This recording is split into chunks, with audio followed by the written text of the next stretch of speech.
Doing cameras then sound, or sound then cameras? Sound first. Okay. Good evening and welcome to Wild Beyond the Witchlight Coasters. This evening we will venture further into Yon and see what kind of trouble everyone can get into. We're so excited to have you joining us for this adventure. Thank you very much to Panama City's oldest comic book store, Comic Emporium, for hosting us this evening. Yes. And we are going to jump right into our adventure this evening. Again, we are running Wild Beyond the Witchlight, an adventure written by Wizards of the Coast. Alright, so, folks, last time when we left, y'all were kind of speaking to the chord still. We kind of closed out on the end of that conversation. So, we're going to jump right back in. I'm going to kind of get you back to where we were. You're on top of this more green than normal area here in this. Death to the Brain Rocks. That's right. Death to them, all of them. The Chords actually get very, very excited, though, that this is exactly your general mood, and they all look like they all want to help. You actually see the leaders of some of the other clans stepping out of their stones as well. They look excited to help you as well, and you actually see them burst into spontaneous dance, a lot of the Chords. You actually see two Chords begin drumming on boulders, and as they stomp their feet and jump around, the rain actually abates in this area while this happens, and the sky actually begins to lighten just a bit. Rock music. Oh yeah, I'm gonna say I pull out my lute and join them. Absolutely. And with wild grins and even wilder hair, the dancing Chords beckon you all to join them. Yes. Already there. Yeah, which you were already there, so good enough. All right. Chords and Torn, begging everybody to join us. Yeah, right. Do it. Is The every second they pulled out instruments, he was like, yeah? Is anyone going to join in the dancing? I mean, I'm dancing while playing. Okay. So for those of you who are, I would like I need either an athletics or a performance check from you. It's gonna be performance because that's a +9. Yeah, that's a really good one for you to click on. You're gonna do performance. That was an 18. There you go. it's the same no matter what I roll. That's a 7. Okay. Well, you seem impressive, Sage, but let's be honest. You're not playing an instrument, and you're not stamping on the ground, you're in the air, you know. No, You're impressive, but not nearly as impressive as, I'm not a performer, Torn. I'm a fighter, I'm just doing it anyway. right? You're just being excited, and they're happy that you joined them. I'm doing pirouettes. Torch Just all of it. He's showing me up, that's the problem. It is the You're problem. that person at the rave that's doing katas, but they've never taken a single karate lesson in their life. No, I think being a monk, I'm probably doing them properly, which is what makes it look worse. That's what everyone's like. Doesn't look right. I've actually done that before though. You were that guy? Oh no! I've done No! that That's the thing you never admit! Oh my Martial arts. gosh! And now we know that. And Ray. Yeah. When they stop and they pause at the end of it, two of them actually pull you to the side, Torn, and they're like, "That was so great. We want to teach you something." That was so good. Let's teach you something. Wow. They take you to the side and you spend the next 5 or so minutes watching them, and they teach you a really quick little jig. It's going to take you a minute and a half to do. But when you use this, you perform this jig as an action moving forward. It will allow you to manipulate any cord hair that you find somewhere. So cord hair is very strong. It's kind of the tensile strength of like steel or iron. So it is very strong, and it can be used to basically fashion itself into like a whip of some sort. Okay, so I can form a jig to operate cord hair. Yes. So it sounds odd, but also their hair is so strong that it's highly prized. So it's possible you would find some somewhere, whether people made ropes out of it or whatever. So something to know. Just make sure you keep that down for me. Dance of the cord, is that what? Yeah. It is command hair is what it's called. Metal wizard hair. I like it. Well, thank you. It's interesting, right? Like, I don't know what to do, but it's okay. It has implications later. So as you finish this, Amador is like, we're glad that we have this now. This is what we're apparently doing. Is that what, I know we're headed towards Endelin's home. I know that's where you want to go. It's where I want to go. Things move around in the Feywild, so do my best to lead you in as straight a line as possible, but we'll get there when we get there, I suppose. Is there any chance we could maybe possibly take a minute to have a little rest? Absolutely. It's been a long day. Yes, this is a safe place if y'all want to take a rest here. That'd be a good idea. We should take a long rest at the very least. Okay. At the least. Yeah, and that's perfectly fine. This is a safe place. With the Cords having done their dance and everything, the weather Except for the actually, Brigham Rocks. or Brigham Rocks, yeah, to the death of the Brigham Rocks. So with the Cords having done that dance, the weather actually clears up, like literally just here. So everywhere else it's still raining and thundering and lightning, but just in this little area. So you would be safe to, bed down for a little while here or whatever, and if you tell the Cords what you're expecting to do, which I assume you're talking to Amador in front of them so they'll hear you, and they'll tell you, well, we can certainly leave a few folks up here with you to kind of give you a couple of extra guards, to kind of just give you some time to get the rest that you need before you continue on. And That'd be mighty neighborly of you. We appreciate it. Yep. Queen Argontal is actually the one who points out a couple of the Cords and tells them you're to stay and keep watch over these folks and to guard them. She does very specifically tell them, I expect that you, if trouble comes to them, will fight beside them. I do not expect you to give your lives for them. We do not know these people that way. But I do expect you to stand beside them as long as you're not, within reason. And they nod, they say they understand, and so they'll be there. So yes, you can all effectively take a long rest. Not a real big problem. Is there anything that is downtime stuff that anyone needs to do while you're resting? I'm good. No? Yeah, Okay. Actually, off the beaten, do we know, were we told where Endelin is? So you know that you can probably, if you start talking to Amador, he'll actually tell you she's pretty much always at Motherhorn, which is her palace. And as you've been walking, there are some papers that are laying on your table, and he kind of will gesture to something that might be on the side of the rock, and he'll be like, these are the posters she puts up all over the place. She's very theatrical, and she has people come in and put plays on for her, or sometimes will trick creatures here into trading with her, and then will take their shadows from them to create plays for her.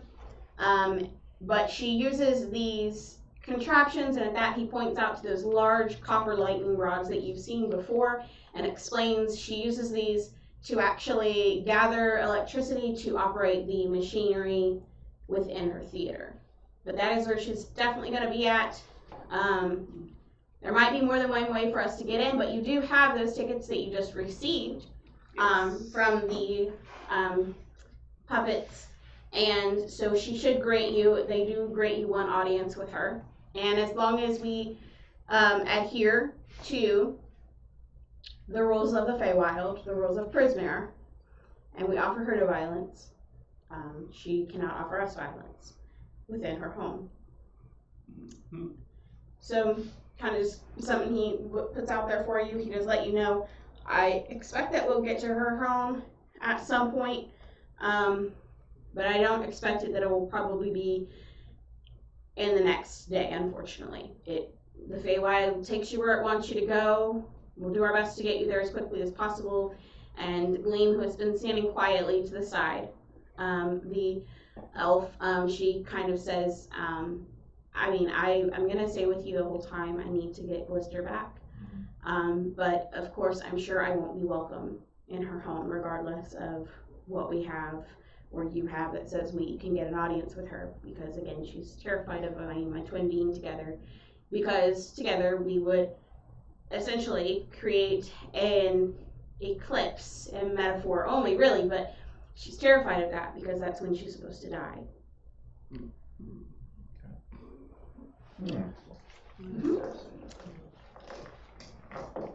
So that is what you will get for now. After you've taken, we're going to go ahead and fast forward time. You're going to take your long rest. You'll be perfectly safe here. You were kind and fair with the Corrids, and so they'll keep anything from bothering you unduly, and the weather will stay clear for pretty much the 8 hours that you're resting up here. So you should be fine. After you've had the time to have your rest and everything, Amador will ask you, are you prepared for us to move forward? And he'll check in with everyone, that everyone makes sure that they eat something for the day, and that kind of thing. So does everyone have stuff to eat for the day? Does anyone need to forage for stuff or anything like that, or we're good? We got I know everyone should still have rations, but these are the type of things I'd rather ask than assume. Also got a regenerating potato if anyone wants french fries. Okay. Never-ending baked potato. Well, it might be the saving. Took out gelatinous cubes. So. What you might need to save it. I don't know what you think you're saving it for at this point, but okay. Kiss around into another gelatinous cube. Well, maybe, yeah, I guess that could happen, right? It regenerates every day. You can eat that one and you'll have another. We're on a new day. We just started. We'll get another one. So Just let it go. Timed it so we could have two. Oh, okay. You have We do that. Oh. I think Jericho's got the other one. But I got rations. I can eat. Yep. I feel like that Torn might need to eat more than a single potato in a day. Or even for Probably, breakfast, yes. honestly, that feels, Probably looking for any eggs. you know. But anyway, as far as that's concerned, you'll be good. You will be able to get up, eat something, stretch, move around. Alright, so next thing, as far as that's concerned, you will begin on the path with Amador, and he'll begin leading you down from this area, this plateau area that you've been in. And he's going to kind of try to start to lead you in a downward trajectory because he knows that Motherhorn is, yes, really up high and everything, but also he knows that, and he explains this to you as you're walking, because, you know, at first you start walking down and it seems kind of confusing. He's like, look, I know that that's what we talked about, and that is where I'm trying to take you. But like I said, the Feywild's going to take us where it wants us to go, and I know that you also just spoke to the Corrids about at least speaking to the Briganox, and they do mine around here, so I figure at least we'll try to go down first, because the Feywild's real big on keeping promises and treaties. So we're going to head this way, and hopefully we'll get there just fine. We should go see the Briganox. Yeah. So he's going to say, you know, that's what Get what's to the Brigand Rocks. that's what we're going to try to do. So as you begin walking down this area, you actually can hear over from the side of the path something very loud shouting. I don't believe any of you speak Giant, do you? No. Okay. That's an option. Yes, yes it is. Oh, why? So, you can't, Sylvan, no. Huh? Unless they speak Sylvan, no. no, definitely not. So you can hear something, what languages do you all speak? I know Sylvan, it's not gonna sound anything like Sylvan. Common, Minotaur, and Sylvan. No, probably not anything like that. Parthenos, what do you speak? Common, Gnomish, and Leona. You know, not like that either. Elvish, Druidic, and if they're animals, I can understand their speech. Okay, well, you definitely, none of you have any idea. Not even like, I watch a ton of anime, so I kind of have an idea that something that they're saying, I kind of know what it means, kind of because I read my subtitles. Not even like that. Just sounds like, Not even really. yeah, no, just I sounds, can speak whale. well, definitely not well. Seems like a fish language, so, but it sounds, it's a really loud, and you can tell it's shouting. You can't even tell for sure if it's coming from a humanoid throat or not at first. It sounds, oddly enough, like almost like as if rocks are just kind of grinding together. And Amador will say, oh, that's definitely one of the giants from around here. And he begins to kind of move faster. Giants? Giants. That's giant? That's what that is. Yes. Like bigger Yes. than me, giant? Yeah, bigger than you. We should hurry. We should move. Whose side are they on? their own. So they haven't yet picked the party to back. No, probably not. But we should go.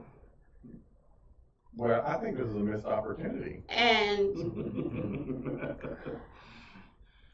Amador's like, look,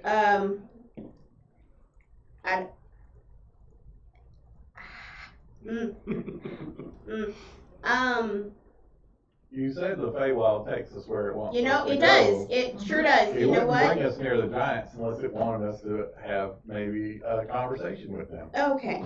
None of us need giant. Okay. We'll figure it out. Okay. Interpretive dance it is. Apparently. Horn's real good at that. Kind of an option, honestly. I'm not, so, you know. Either way. So you're gonna As we language. found out. So the closest that you're going to get to being able to speak with him is kind of going to be either interpretive dance or through a series of like communications through a series of things. As you are kind of having this conversation and not moving any faster, a very large creature that once you glimpse it, you can tell is indeed the size that you would expect a giant to be. Giant size. Yep, literally. That's okay, 'cause we got king size, so that's bigger.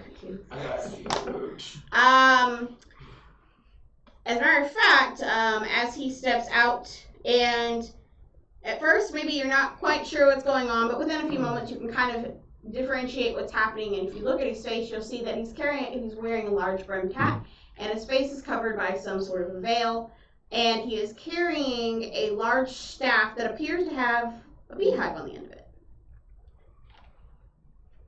And you see him begin to get angrier, and he starts shouting directly at Amador at this point. And gesturing at him. Does Amador understand? Pollinella does. Oh, Pollinella does. Yeah, Where's Pollinella can tell you. And if you ask Amador, he will tell you. Amador is going to be kind of moving back pretty quickly.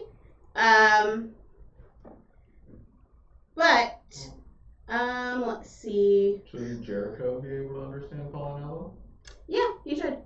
To be fair, you can. So, Pollinella, I mean, she's a bee, so she's not, like, it's not like they're really, like, you know, full-on thoughts. She's not a fully sentient creature, but she can tell you, she'll say, oh, Keeper. He wants me to go with him, but I don't want to. I'm in love. You're like Queen Bee and he wants you to go home? I am one of the queens, yes, and yes. I figured we're doing this actually through interpretive dance, because that's how they communicate. That is how they communicate indeed. So yeah, I'm like, okay, but you understand him, so you can speak to him? He doesn't speak back to us. I've never known him to speak back to us. Okay.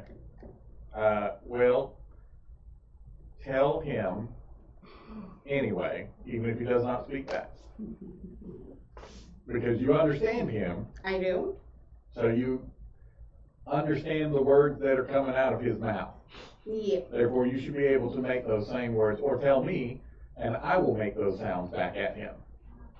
Yeah, we'll play a little game. She Yeah. makes a buzz and shakes her rump and clearly is communicating to you that despite numerous efforts on her kind's part, they have never been able to get him to understand them. Okay, all right. So, Well, just make sure, tell me if I'm even close. All right, we're gonna start with real simple syllable words, like one syllable words, like hi. performance check.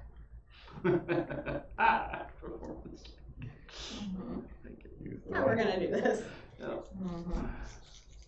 Because you don't actually have to speak with animals as a spell, right? Because you just have it as an ability. Yeah, speech of the woods. Bees understand your speech, and you can decipher their noises and motions. All right, so that is a 21. Okay. So with your 21, you are able to somehow catch this creature, and as it's coming closer, you can tell that it's not indeed a regular giant like you thought. He's a cyclops.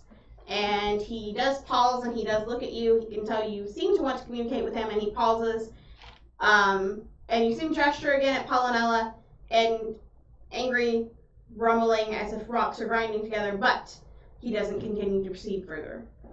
Alright, progress. Alright. So, I point at his hat.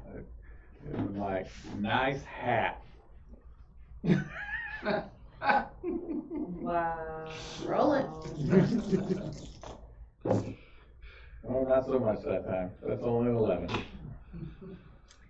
Yeah, he doesn't get exactly what you're saying, but he feels like you're nodding and saying something's cool. Uh-huh.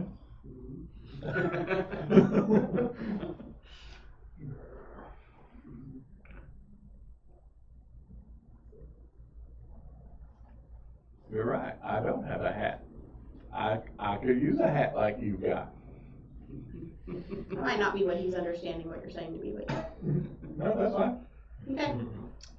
So Right now, we're just trying. We're just breaking doing our best, down huh? the Okay. walls between our two kinds, and Okay. we're going to find some common ground here to communicate on. You could also ask the bard Yeah. to help with this. Oh.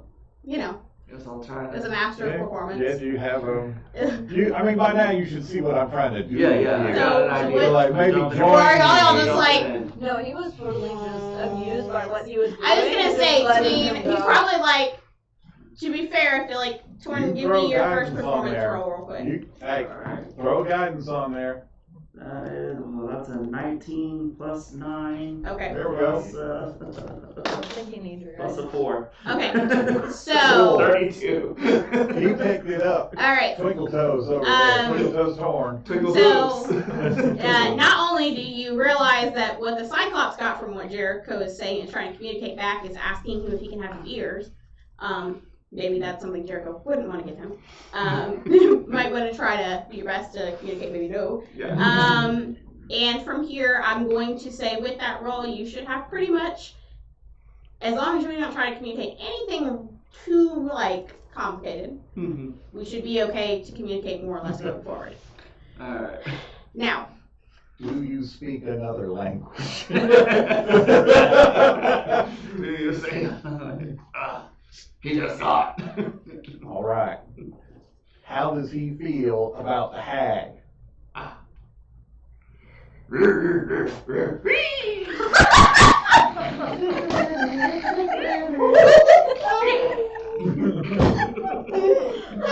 okay.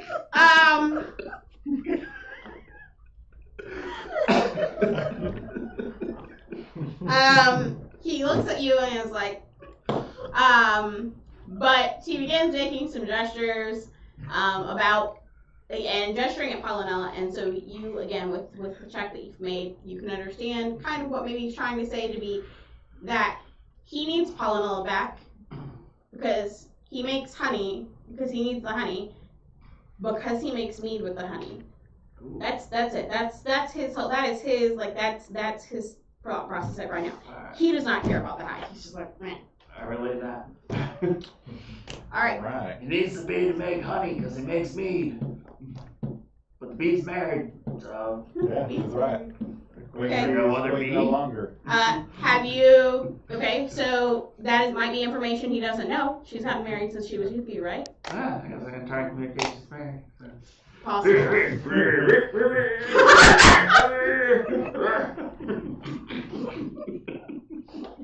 Okay. He communicates back to you.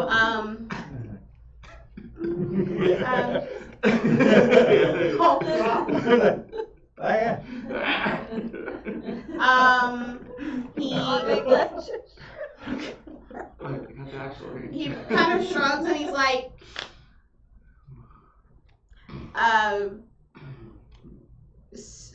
but he kind of gestures, and what you would be able to kind of figure out, maybe he's asking, why would she handfast herself to someone? Why would she marry someone? Tax benefits. Tax benefits. I mean, Love that. only if there's no. That's not crazy. Okay.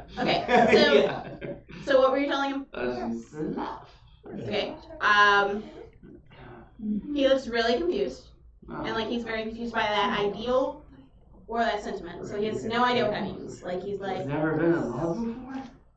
I mean, it seems like no. Cyclops need love too. They're angry. Okay. They procreate somehow.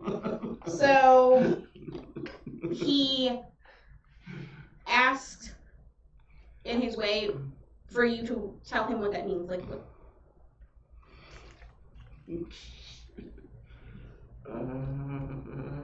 You have other companions. You can ask them for helpful This things. Like, poor creature dude, tell me doesn't how. understand love. Tell me how to explain it. Like, help. Bard. If there was ever a calling for a bard, I know, but he won't understand anything you say. then you must show him love. Yeah. No. Come on. Maybe for a lady cycle. Maybe there was a One of lady these cycle. apartments, come on. Oh, okay. Now you're getting hung up on pronouns. Lady cycle, so he's not lady cycle. No, he's not. Well, maybe he's a Cyclops. That's great for him. That's great for him. Jordan says, listen. Okay, so help him understand. Give him something to Trying to think of understand. how you would understand love. That's, Okay. you said simple concepts. That's not simple. You know, right. It's not super simple, but you could break it down to something kind of simple, right?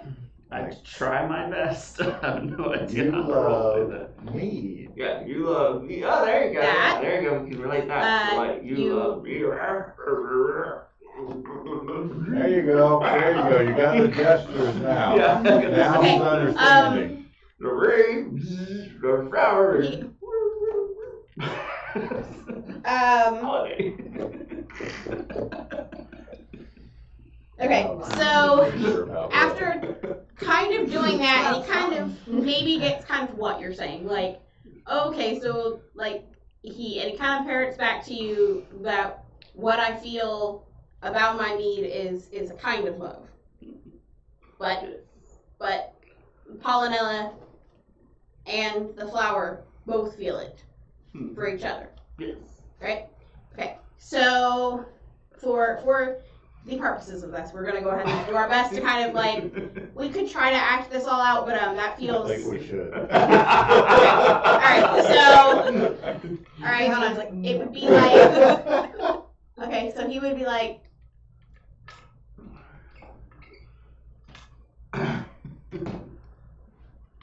Right.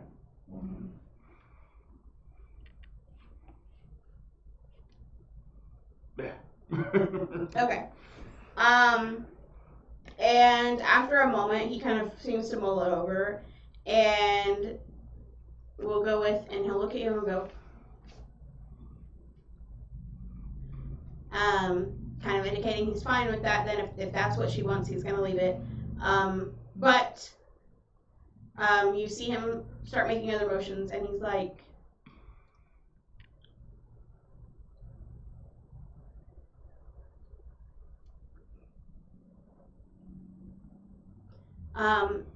again, you had a really good roll, so we're not gonna make you roll again. We're just gonna pretend you understand that he's telling you that he would like to be in love.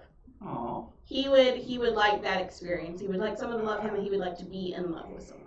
Well, So he's kind of telling you he would like you basically to, as it were, help him find love. sure. Does he like lady cyclopses or man cyclopses? Don't touch. Well, No, I just need. let's not be quite so, limiting here. He might That not is want a true. Cyclops. That is He might true. want a handsome rabbit. Or cloud giants, they're pretty good looking. I'm just saying. Oh, the rabbit. The rabbit, how would that? I don't want to know. Kind of already wanted to pull your ears. Oh, yeah. Would have to make a Constitution saving throw. He. Like handlebars. All right. Horns can you be used to say? How about Now this? you're At starting this to time- do it. Alright. At this time, what he will do is he will do what he can to kind of convey to you that he would invite you to his home to test some of his mead It's important to him, Yeah. and Paulinella kind of begins talking to you a little bit more, Jericho. Between Paulinella and Amador, you're going to get a little bit of information, which basically will be, if he's inviting you back so that we can taste his mead, it's because it's very important to him. That is his whole life's work. Hey, we're not gonna turn it down. He is going to hope that with us maybe testing that we would have some better idea of who he could fall in love with or who might be a good match for him. We have to work, fella. And he will want someone who will stay with him at his home forever. He is not going to want someone who is a traveler. Right. Yeah. So there will be opportunities. You can attempt to just know this information. You can attempt to match him up with anyone that you have met or will meet. There may be someone specifically suited to him at some point you'll run across, like, okay, that's the one. But you can do anything you'd like. If you go back with him, though, he will actually serve you all some of the mead he makes. That option. You there? Aren't we glad we listened to Jericho? Yeah. He makes his home in a very tumbled down, moss-covered 30-foot in diameter stone tower. It used to be probably something pretty grand here, but it really isn't anymore. It's kind of fallen down, and he doesn't seem to have taken the time to repair it. However, what you can see that is important to him is that there are these 3 very fat, 6-foot-tall mushrooms. And he will kind of go over to one and pull the lid up a little bit and beckon you closer to look. And what you can see is that he uses a cask to actually ferment his liquor. And he will, to make the mead. And you'll see that there's also, huge beehive that is built.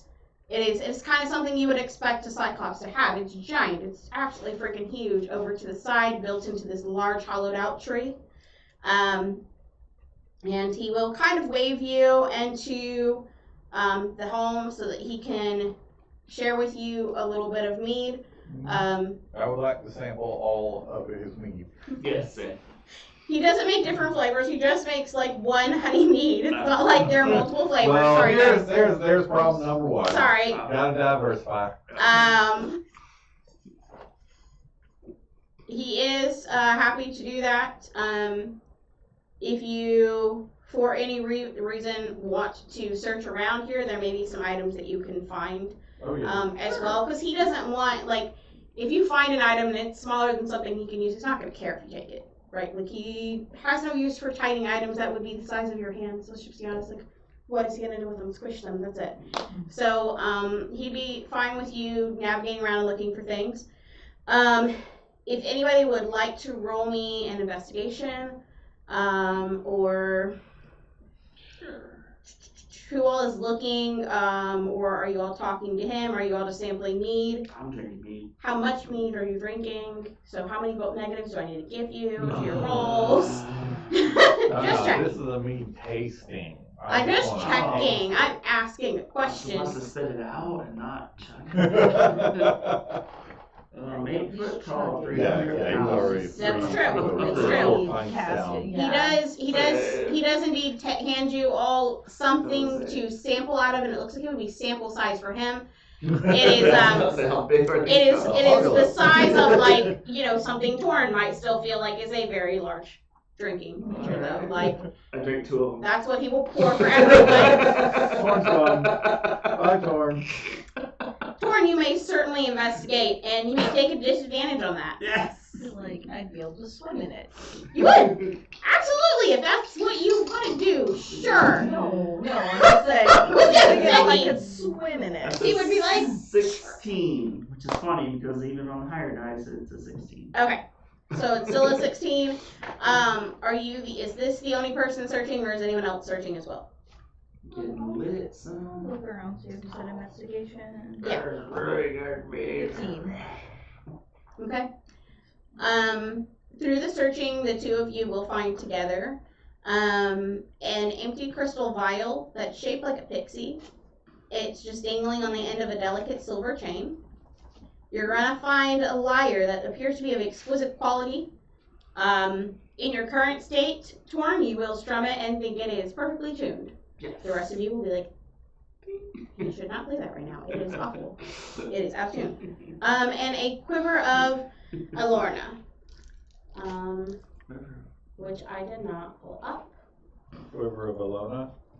Yeah. Thank you.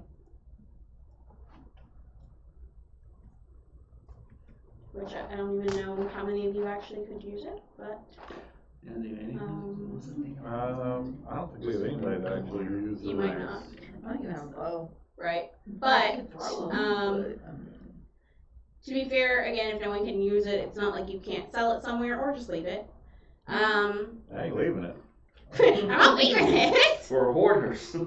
Yeah, I take it. Somebody will need it. Well, I mean, to be fair, if any of you carrying, it can hold not only arrows or bolts, it can also hold, it has a mid-sized compartment that will hold up to 18 javelins or similar objects, and the longest Spears, compartment will allow you to store up to 6 like bows or quarterstaffs. So, if any of you have any of those things, I'll pick it up, carry it with me. it's fair enough. Alright, so you've had some time, you've spoken to Mudlump. Oh, is that his name? Yes. We never got anything. At some point, Paulinella will tell you his name is Mudlump. That's a silly name. And at that point, you are ready to go. Your bard is still a bit drunk. Yeah, you're a lot of it drunk. He really is. He really is. That I mean, he's Alright. not a lot of it drunk, to be fair. Hold on, wait. If the cups are more or less like what would be fairly large pitchers for Torn size, and he only drank 2 of them, Torn size. Yeah. Yeah, he's drunk, but he's not going to be like, Not waste.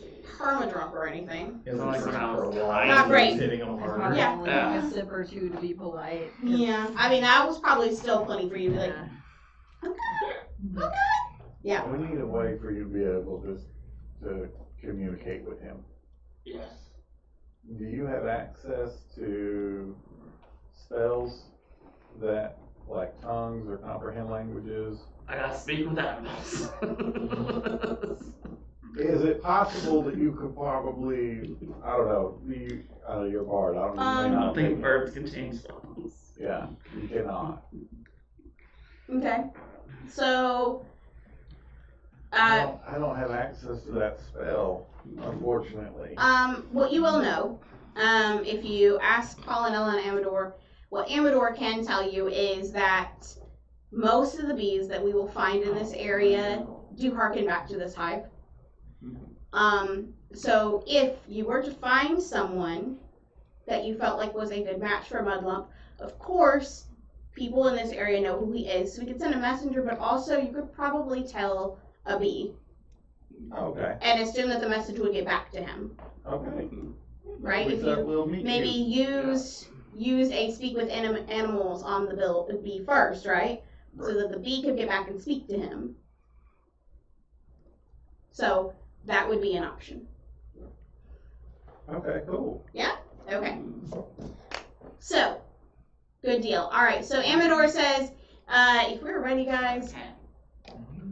I'm a little nervous by being here. I'd really like to. We should, but we Paulinella solved and this Liquid issue. Yeah. Paulinella's fine, she's he ready to is go. Good guy. He's mostly good, Yeah. We just gotta fight for love. Yep. We Bloodline just wants love. Yeah, that's true. That's true. So you found what there is, and so he begins to. He's like, if you'd like, but if you're ready, let's go ahead and start off. And at this point, Bloodlump had led you down to his home, so Amador begins to lead you out, because you're actually on a part of the mountain that for just a little ways, while it's not completely flat, there's kind of a way to walk in a straight line for a little while. So he begins to have you walk across that area with him, and then he leads you up a bit. Can I walk in a straight I would like you to roll for that, just to double check you don't fall off the mountain. Oh boy. What is it? What is the rule? You can use your athletics or your. Is it disadvantage for the drunk? No, I don't need you to roll at disadvantage necessarily. I just need you to. That's a 5 plus 7. You said 5, and I was gonna be like, that is unfortunate. Okay. Okay, you need a 10 to not Yeah. fall off the mountain. That's really all we're going for here. Torn slips close to the edge of the mountain once or twice, but he doesn't fall off, so good deal, good deal. I'll sober you up. He really kind of like, alright, mountain! Yeah. As you continue forward, though, you start coming across this area, and you can actually see kind of down into a valley area that's underneath you, and what you see is 8 columns of rock reaching skyward. They form a ring around a very deep crater lake. There are rough-hewn steps that spiral up each of these columns, and you can see a rowboat moored on the shoreline next to one of them. You can see from this distance even a torch-bearing figure that trudges up the stairs on one of the columns nearest to the rowboat. And you can see that there are 8 winged beasts that appear to be almost heckling him. From this distance, they look like rather large crows with something about them that's just not right. You're not close enough to tell what's not right, but something's not right about them. And you can tell that they just continue to yell and heckle. They don't seem to attack him directly, but they're clearly not friendly to him. What would you like to do?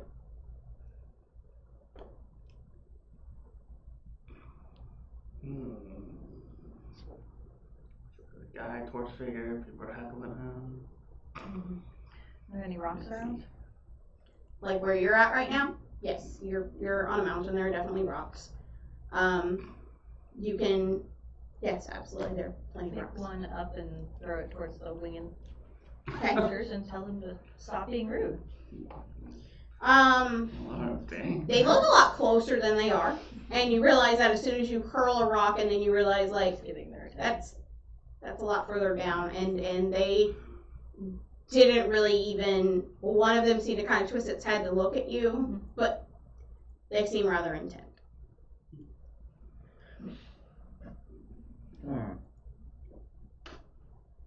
And as your Paul's looking at this, you'll hear Amador kind of muttering to himself and be like, I do hope he eventually finds his way home. It'd be nice. Who is that? There, Oh. Amador. That is Prince Aligarthus. Hey. A prince, you say? Yes, he is a prince from another plane. He was the one we needed to find. He was? Mm-hmm. For who? What's our uncle told us, I believe. No? It was one of the people She that told was us. talking about. Who? I remember somebody was telling us about I think they Aligarthus, mentioned. Yeah, they mentioned him and that that he was trying to get home or something. he needed some help. Yes, she did mention that Aligarthus needed some help getting home. Well then. That's just somebody we need to go and help out. Rescue. Yeah. So, alright, so as you begin making your way down, as you get closer, you can actually see more about these creatures that look like crows from afar. And as you get closer, you can see they're not crows. They are indeed these creatures that some of you may have seen before, but most likely not. You can see as you get closer, they are creatures that instead appear so very much like some of the horrid things that you've seen previously in other areas. For these creatures appear to have the body that is the size of roughly a golden eagle, but they have the heads of stags with large antlers.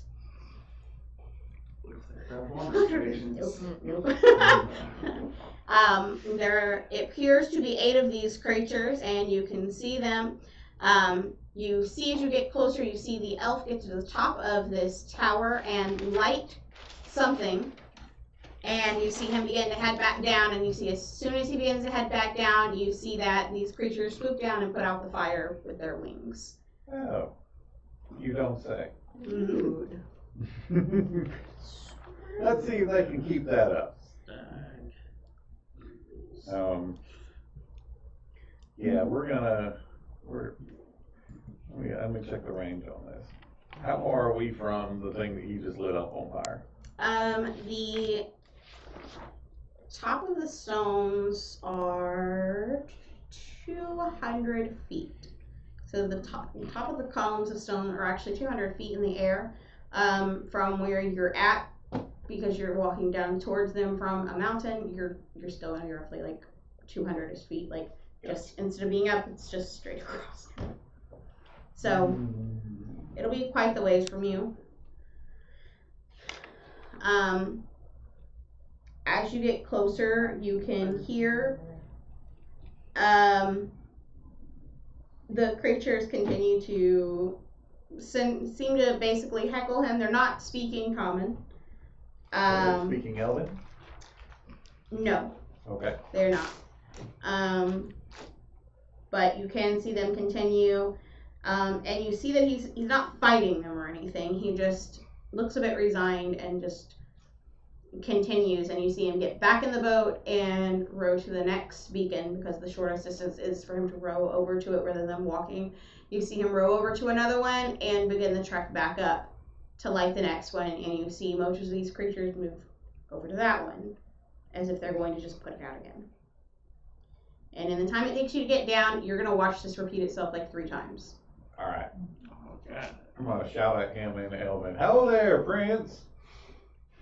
He'll pause in what he's doing and say, hello? Help. Looks like you could use some help lighting these beacons up. Just so happens we're in that kind of business. I have to light them myself, Okay. but I was hoping that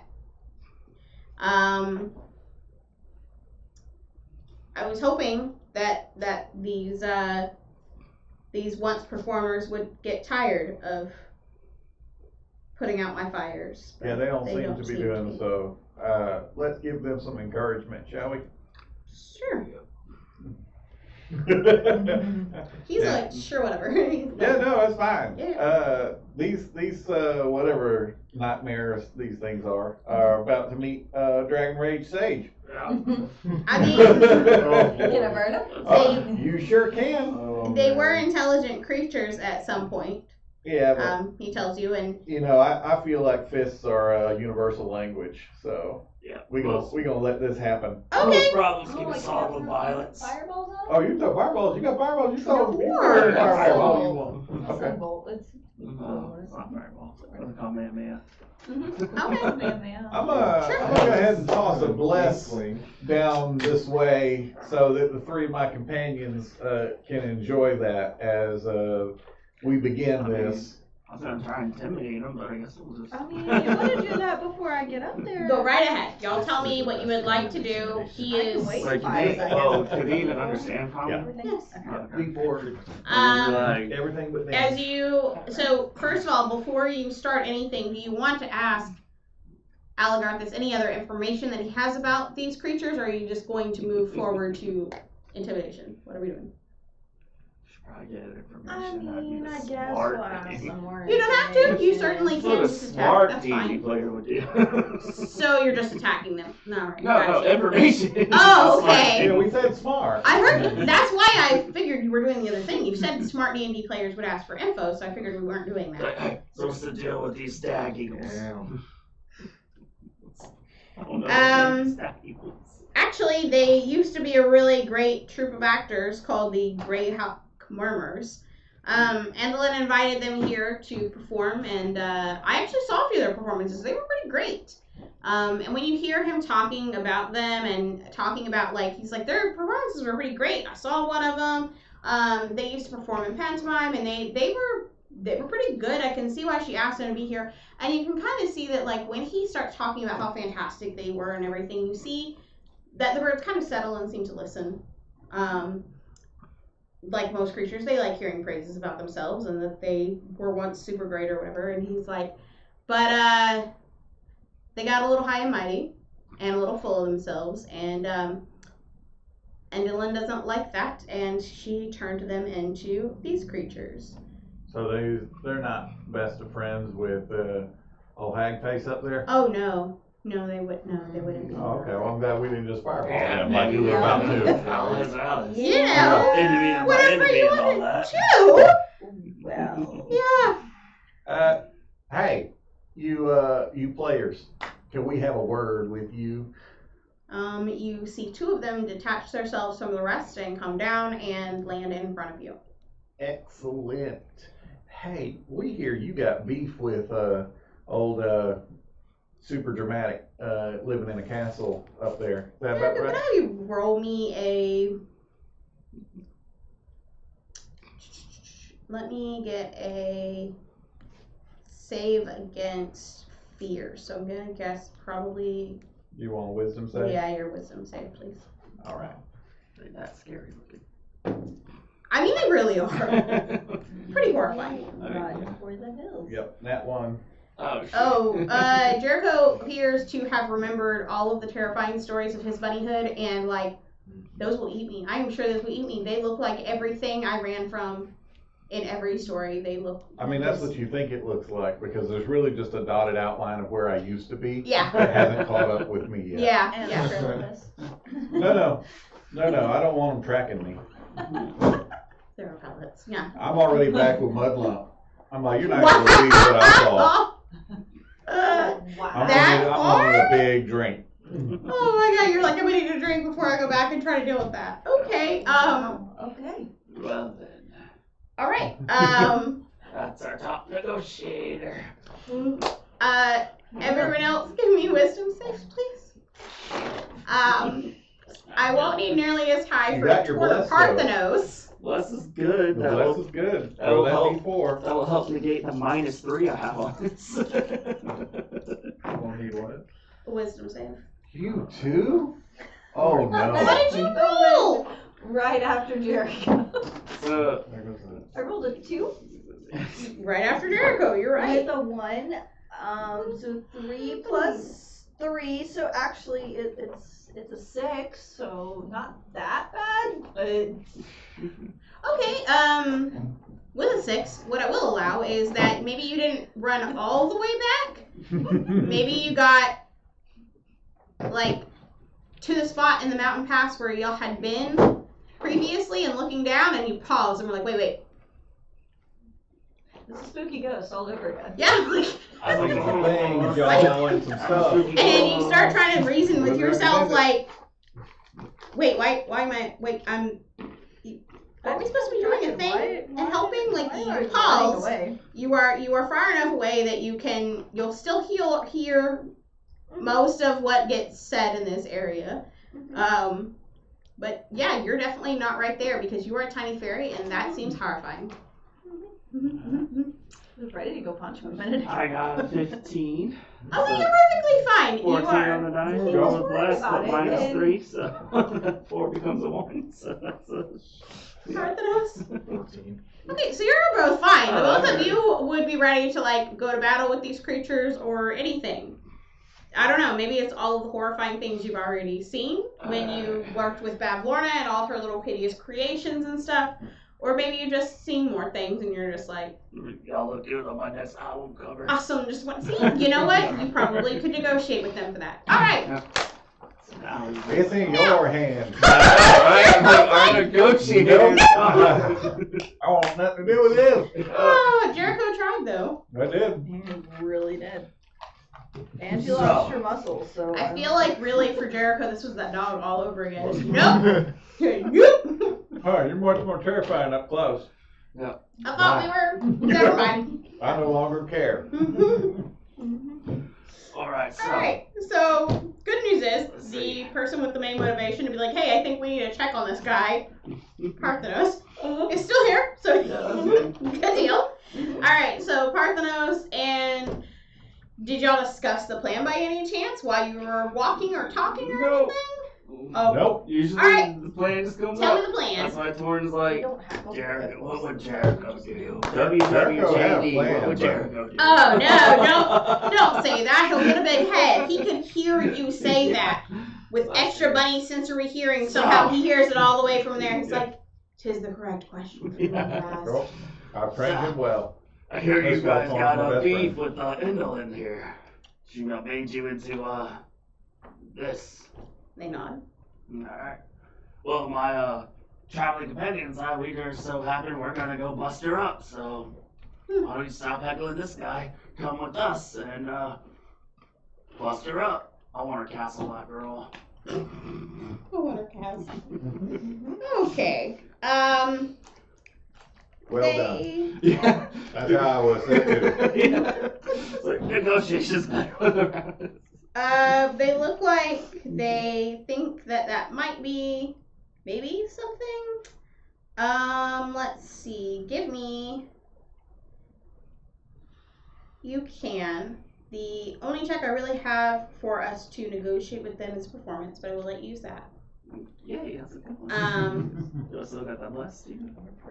And I believe so. 12, 13, 14, 15, 16, 17, 18, 19, 20, 21, 22, 23. Okay.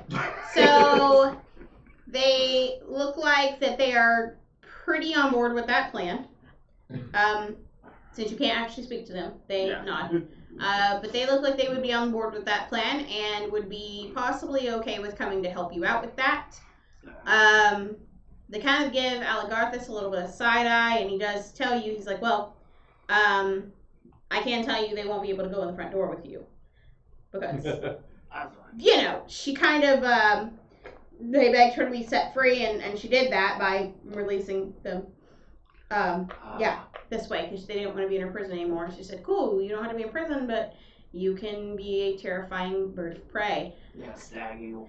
Yeah, stag eagle. She said that they're called Harringtons. Harringtons. And, but yeah, I assume that they probably would be more than happy,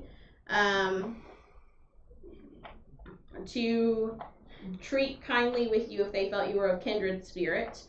And, Aligarthus kind of drops his tone a little bit, and he looks at you and he's like, I would try to maybe make sure they understand that you're a performer like them. Yeah. Either with, maybe you ask them to perform, or maybe you perform for them.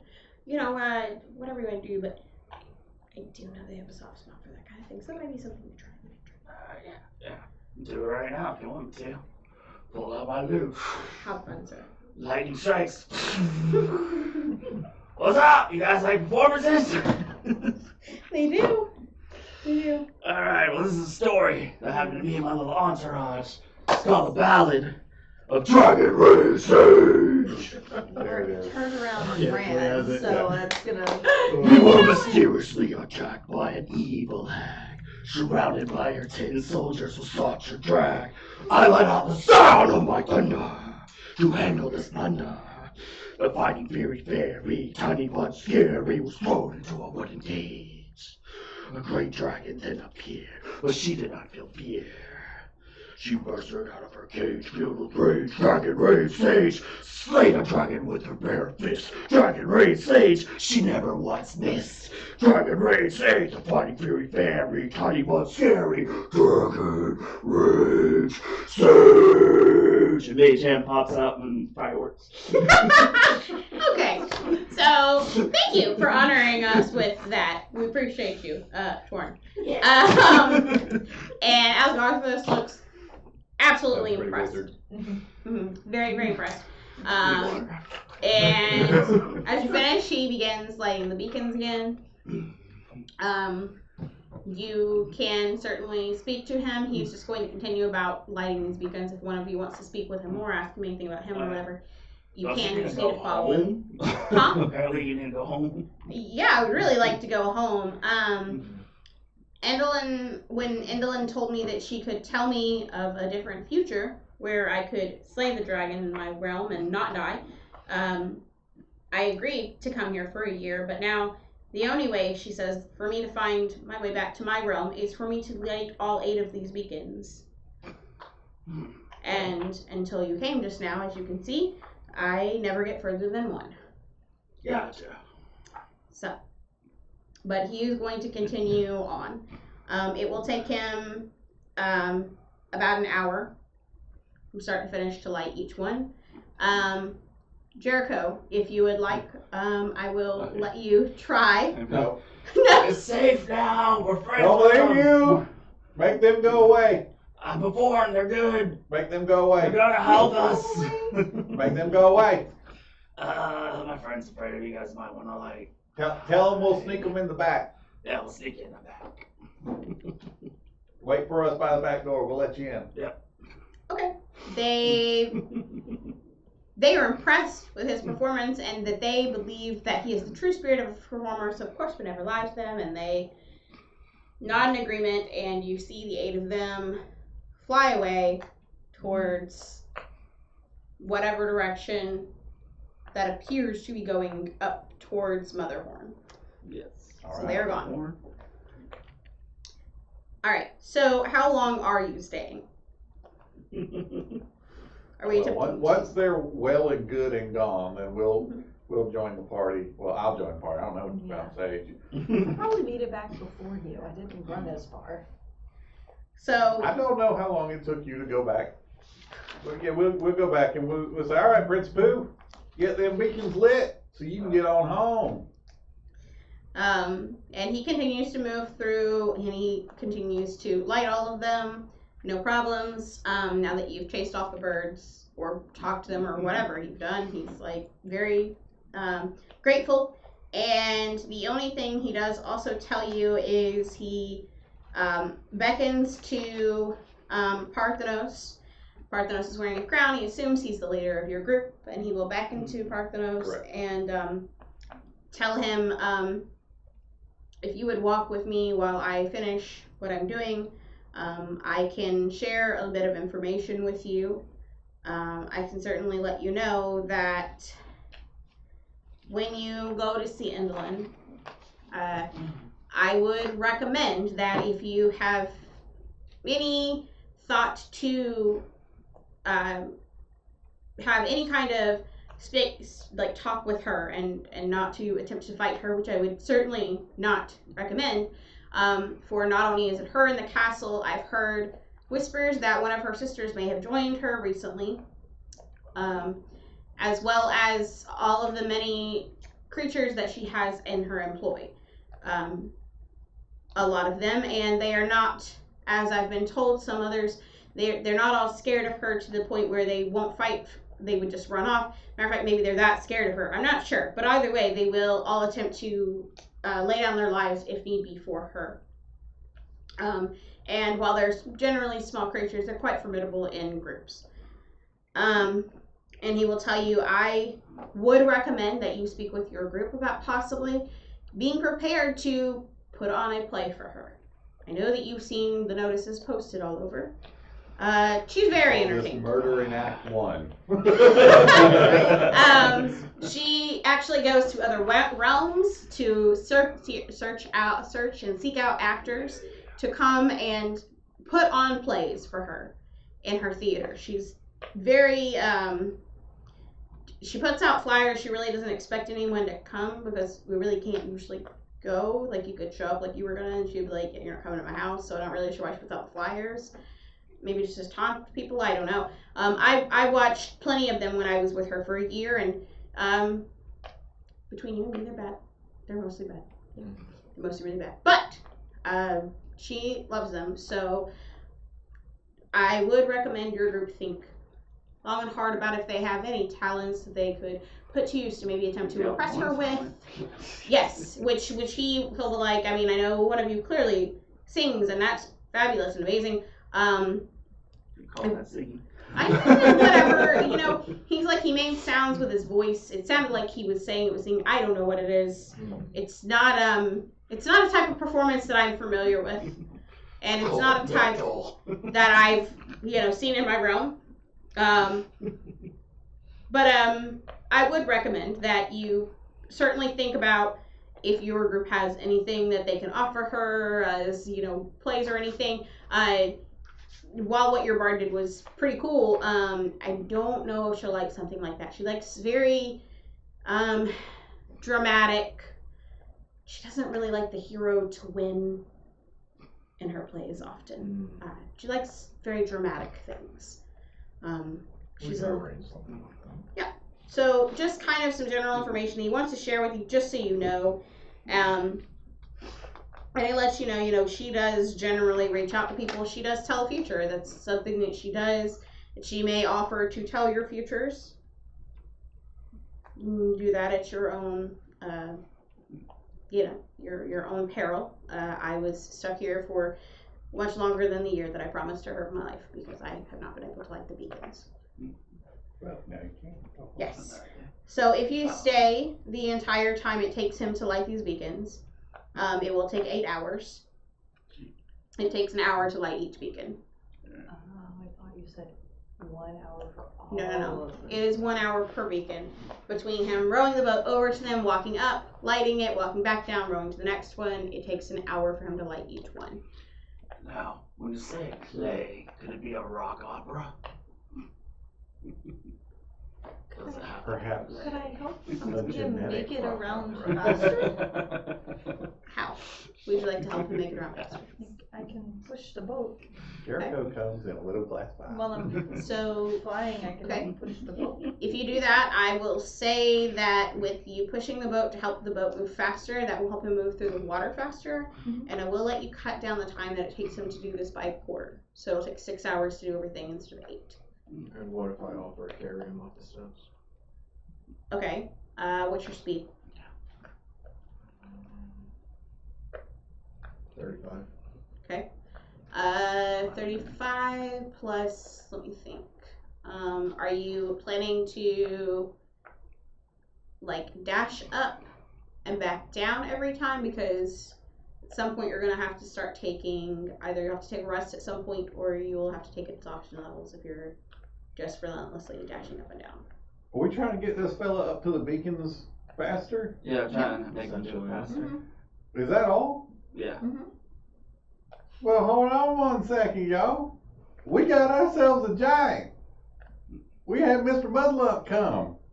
He just picked him up. The beacons are 200 feet tall. He's giant. He don't even have to go all the way up. He go halfway up. Okay. You guys send a bee. Y'all want to tell me how we're going to communicate that? Any bees around here? Bzz. Okay. Yes, there are bees around. It is, a crater lake, so there are flowers and there are bees Or- pollinating said flowers. Hold on. Certainly. Sorry, you say that I got wants to stream with us. Huh?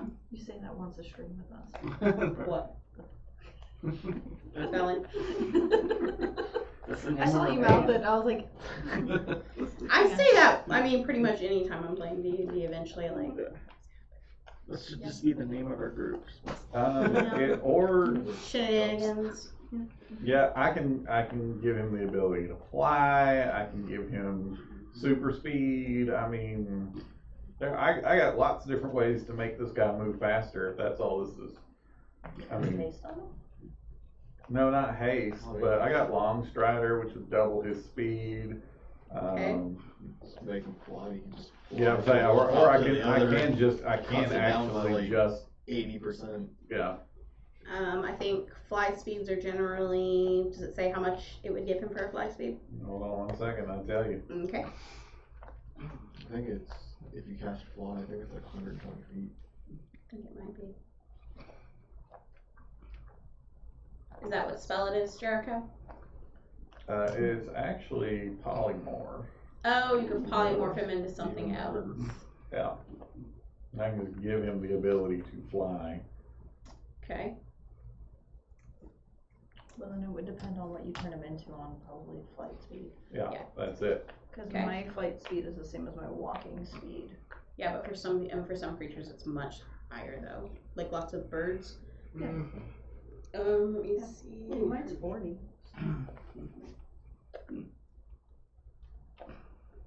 And I said, I'm gonna give, I like how we're all just like, hold please. We'll just Yep. do some Yeah. research real quick. Hold please. It's the best I can do.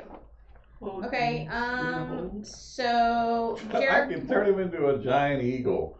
you could. I don't. Alright. Well, how high is your polymorph? Will it allow you to turn a creature into that high of an AC? It's a CR1. Okay. Yeah. What level do you have the polymorph at? That's what I'm asking. I've got it at 3rd level. Okay. So I can, So you I should can be able to. give it to him. Okay. He got a fly speed of 80 feet. Okay. That's perfectly fine. Well, then that will absolutely cut down the time that he needs to do this by a lot. He doesn't have to do anything but just fly between beacons. No more rowing the boat, no more climbing. Just strafing run. That's all there is to it. Okay, so you're polymorphing him into an eagle. Yep, giant eagle. Are we asking any questions, or are we just doing things? Well, I'm just telling him. Okay. Hey. Oh, by the way, he'll actually still keep all his. Yeah. Right. I understand. Mental stuff. Right. Yeah, I just tell him. All right. You're good, buddy. Jericho Moss Blossom of the Westbriar Moss Blossom. Some people call me Cotton Candy. Jericho Moss Blossom of the Westbriar Moss Blossoms. But anyways, I'm going to turn you into a bird. Big old giant bird. Giant eagle. Bigger than them things with the stag heads. So that all you got to do is fly around and light the beacons. It'll be the fastest thing you've ever done. Is there anything we need to know once you get all 8 beacons lit? How will I be able to get back out of that form? I just, end it as soon as you're done. Okay. I need to light all 8 beacons, and it would be immensely helpful if y'all would keep a fire going for me so that I can get sticks. I need long sticks, torches basically, to grab out of the fire and take up to the top with me. Okay, do you need one for each? Yes. Okay. I'll hand him sticks so he doesn't even have to land. He can just swoop, grab, and Okay. go. There we go. Right, She and can fly up too, so all you gotta do is just. Yeah, she could fly up and meet him like halfway or whatever, which would be perfectly fine. So I am gonna go ahead and say that it's going to take him a minute to get used to wings and figure out flying. Sure. Sage will be there, so I feel like Sage probably does her best to teach him what flying means. Like, yeah, because as someone pointed out to me not long ago, not here but somewhere else, growing wings all of a sudden would not mean how to fly. Like we did. I know we like to treat it that way, but would not mean that. Just get you a run, start and jump, start flapping. Baby bird. That's right. Oh god. Okay, so but he will. We're gonna say it takes about 30 minutes to kind of figure that whole situation out. He has already lit one of the beacons by the time you start this. I'm going to say that we cut down with everything included the entire process to 3 hours from start to finish at that point. So from when he did this last one to I gave what we're him a doing. short rest during that time. Yeah. Okay. So he flies back down from the very last beacon, and as his feet touch the ground, Jericho, and Jericho takes the polymorph off, he says, "I will tell stories of you in my homeland. Thank you." And you see that beneath the light of all of these beacons having now being lit, you can see a reflection in the water all of a sudden of a lake and a forest and ancient trees that are shrouded in mist. Alagalthus bows to you and leaps directly into the lake. And as he plunges into the water, ripples fan out from the surface, but after a moment, he's completely gone, as is the image that was in the lake, and the beacons kind of magically just stuff themselves out. So, you've gotten him home successfully. Thank you. And he will tell your story, for you are indeed brave. Problem staying solved. Problem staying solved. There we That one go. won't come back on us. Our group Hopefully. leads the way. We need a name for ourselves. It's a little late if you think about that. It's a little late to think about that. Shenanigans. The Yeah, shenanigans. fair enough. Team shenanigans. Called us earlier. Yeah. Not what I had planned on using that spell for, but all right. I mean, that was a fantastic use of it. Agrees. That was a really I good, don't wanna know very what you had creative. planned for that spell, sir. Well. He's waiting to meet a dragon, that's what. Because he thinks he's a bard. Nope. Yep. No, I'm just a rabbit. He met a And dragon I gotta already. propagate. He lost his chance. I don't think he had it then. I did not. Yeah, he didn't have it yet. See? Yeah. He met a dragon. He lost Ha his ha. chance. And he didn't Yeah. That's okay. Yeah. That's all right. As you begin walking forward, you are in this kind of cratered out valley area, and so you begin walking forward, And you did see the direction, or even if you didn't necessarily note the direction that the Perrytons flew off in, Amador did, and he'll tell you, you know, they're in the sky, they're pretty high up, and I think maybe we'll follow the direction that they went, in hopes that they went directly to Motherhorn, and maybe that'll get us there faster. He's clearly not sure, but he says we'll try it. Or when you get this castle for yourself, I would change the name. Oh, for sure. That's the first thing that's changing. Motherhorn's not really. Yeah. Not very much. But maybe, can we float this one your way? This is what we're talking about as we're going. What if you would call it Murderhorn? Oh Lord. That works. What? I was gonna call it Torrance Castle, but I like Torrance Castle.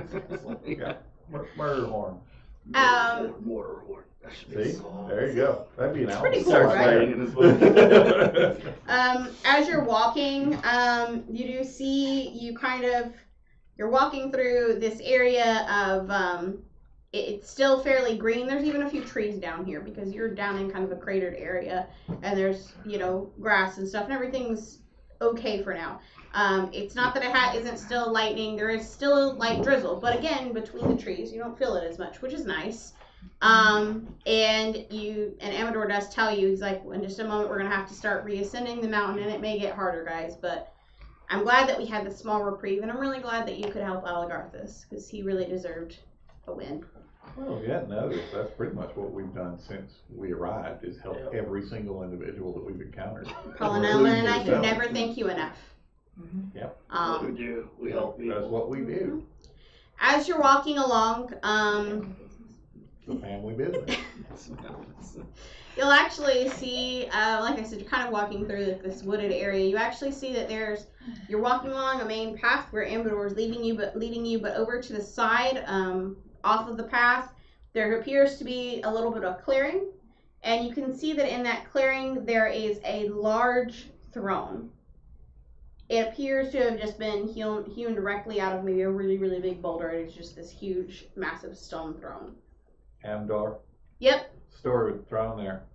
That is the astronomer's throne. Who's astronomer? Mazikoth.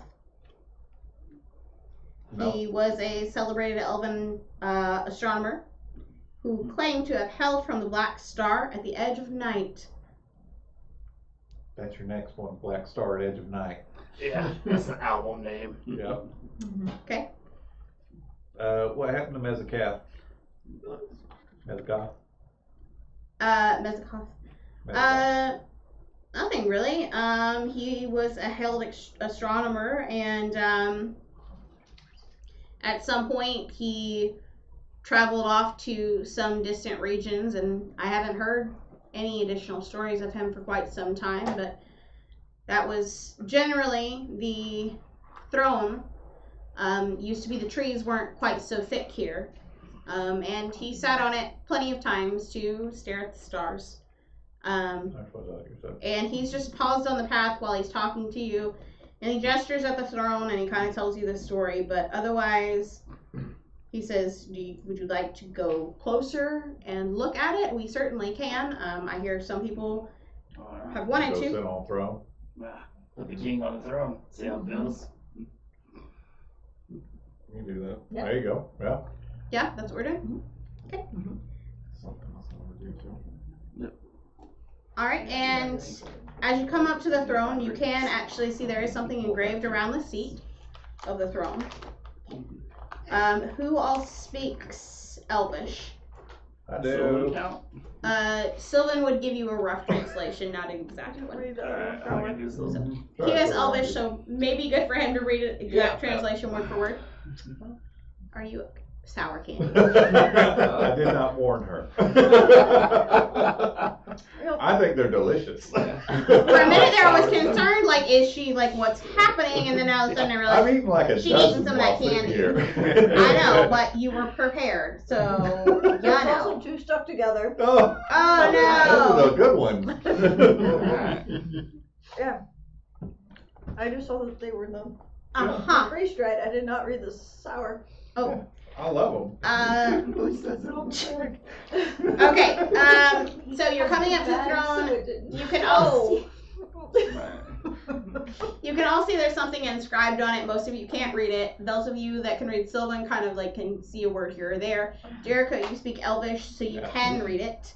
Are you pausing to read this before you sit your king on the throne? Or are you telling me go ahead and have a seat, whatever? I just read it to myself. Okay.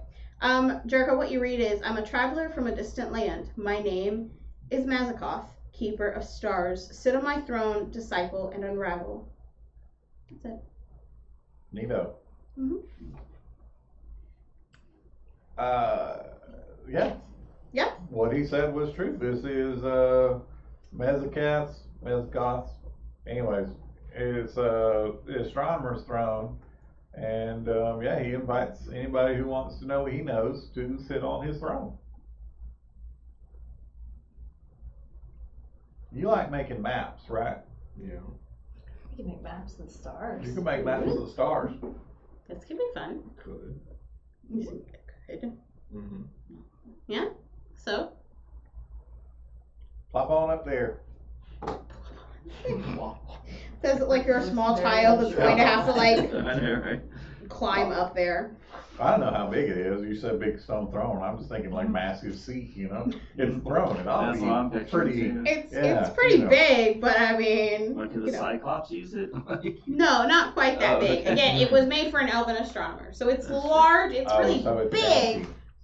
It's still it's bigger than an elf would truly need. It's more like, you know, like we have those huge recliner chairs in our homes that we can curl up in and sleep half the time. So Torn could fit? That kind of Look at it. Mm-hmm. yeah, Torn could easily fit. So Parthenos, you sit down. You begin to feel a little bit cold and then really drowsy. Within a minute or two. And as you sit here, you actually fall into a magical trance. You actually fall asleep sitting there, and that will last for an hour. Yep. Cool. Just gonna watch him sleep. So you see Parthenos climb up, and effectively you see him kind of like, his eyes get kind of heavy, and he's like, gosh, I'm tired. Or whatever equivalent the Parthenos would say. I don't know what, or Parthenos, do you even acknowledge the feeling, or like, no, I'm tired. He's part cat. Yeah, I was gonna say, Probably, so, I mean, I don't know. The cat I have does, I'm not asleep. Yeah. I can just imagine he just circles. That's exactly what I told him to do it in my head. Is he climbing Circle up? me, Starts circle making me. biscuits. So Parthenos, what would happen? You Little get up tail there, you twister. kind of sit down for a minute, and you're like, I am really tired. It's kind of cool here, but it's a nice kind of cold. I'm really tired though. And out you go. Yeah, he's like, I Maybe mean, it'd be a side that they haven't seen. But he would do that. Yeah. okay. So Parthenos kind of curls up on the seat, and he is out. It still flicks like a motherfucker though. Oh my god. Okay. These nobles, they just Yeah. can't hold out. Just in his That's a sleep. mode of short rest. What's Nice. happening? So, do any of you, what do the rest of you do when you see Parthenos climb up here and then circle and just lay down and sleep? Watching them. You're just like that's interesting. Not like in a creepy way, but like not in a neat. creepy way. I'm gonna eat me a potato. He's like, potato and see what happens. Might as well eat a potato because we do need to eat. So Like, magic I'll potato. fly up onto the armrest and just kind of sit and just kind of kick back. Just kick back. She's like, you're taking a nap, I am too. Dude, Not sure what's happening, but let's do it. I made some torn fries. Parthenos, for you, for the next hour, you will be out. You will not be able to hear or sense anything around you. So at least your friends are here. Hopefully they won't let anything murder you. But Our best. you are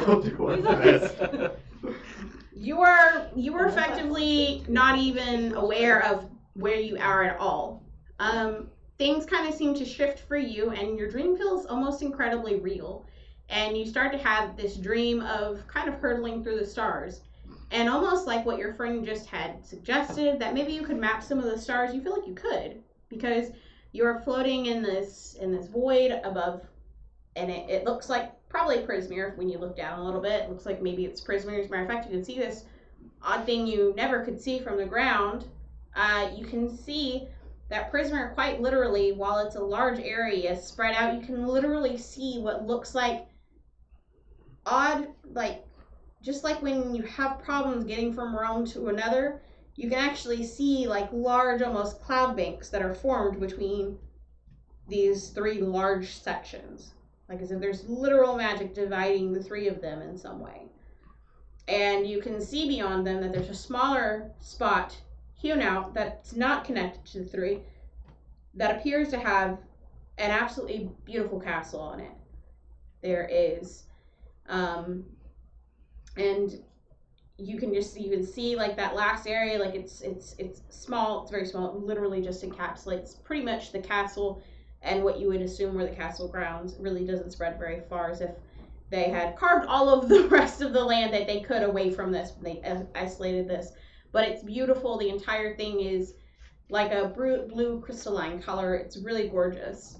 But when you look back up and you spend the most of your time doing this, you actually you can see where stars are, and you can kind of start even charting them in your head, like, okay, would dry up the route this way, and you notice, you recognize some of them because you know some of the basic star names, whatever, and some you didn't know start kind of coming to you, like, oh, that's, you know, whatever, and stuff you didn't even know kind of just seems to kind of filter through.